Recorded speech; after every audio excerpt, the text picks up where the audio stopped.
Plongé dans l'épopée de Bastia 1978. Ensuite, on évoquera ça ensemble parce que à l'heure où ce club est à bord de la rupture, désormais en National 3. C'est pour ça que tu voulais parler de ça, parce que Bastia est à la rue, parce que c'est une page importante de l'histoire de notre football. Attention, musique, ça vient de l'iPod de Jérôme Bretagne.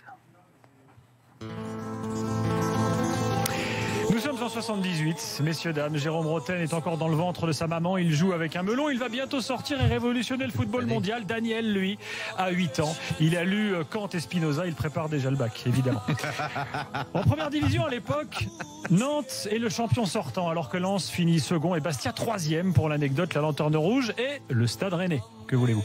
Le club corse s'appelle alors le Sporting Étoile Club de Bastia et dispute donc la Coupe de l'UEFA 77-78. L'équipe est composée de stars nationales avec l'emblème de l'île de beauté, Claude Papi. Les ancêtres de Yannick Cahuzac, Palmieri et Sioni sont Pierre Quillard, Orlanducci, Marchioni, Lacuesta, Larios, Johnny Rep, François Félix dit Fanfan et Jean-Marie de Zerbi, futur punching ball de Frédéric Antonetti sur les bancs de touche. Le tirage au sort ne gâte pas les Corses. Au premier tour, il tombe sur le Sporting Portugal de Jordao, l'un des meilleurs AO de l'histoire, loin devant Brandao et Douglao.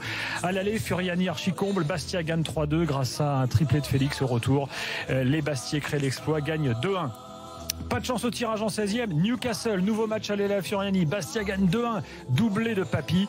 Et à Saint James Park, en marquant 2 fois dans les 10 premières minutes avec Rep et De Zerbi, Bastia assure la qualification. Aucun club français à l'époque ne s'était imposé en Angleterre. C'était une première. D'ailleurs, à l'époque, Philippe Auclair était déjà là. Sa réaction.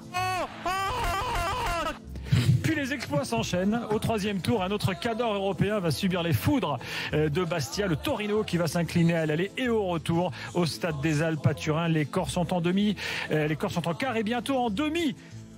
Attention, on arrive à ce fameux match contre Carl Zeiss Jena. La Furia bastiaise écrase les Allemands à l'aller 7-2. Et oui, même les plus grands adeptes du turnover européen comme Francis Gillot et René Girard n'y croyaient pas.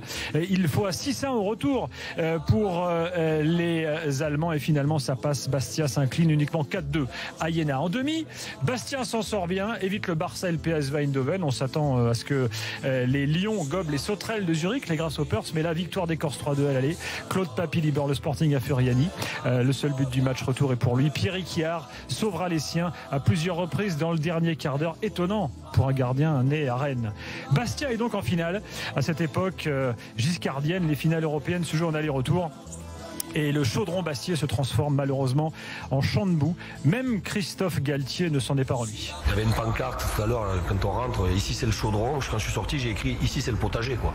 Pluie diluvienne, orage, boue, grêle, foudre. Les deux équipes demandent le report du match. L'arbitre refuse. Combat de boue, 0-0. Et au retour, les Bastiais n'y sont pas. Ils perdent 3-0 au PSV Eindhoven. Bastia est donc le 3e club français à échouer dans sa conquête d'un titre européen.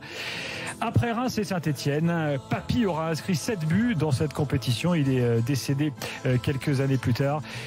Bien des années plus tard, Jérôme Bretagne fera renaître le club par son pied gauche magique. Son départ provoquera ensuite la descente du club en National 3. Voilà l'histoire de Bastia 78 dans After Story, messieurs, dames.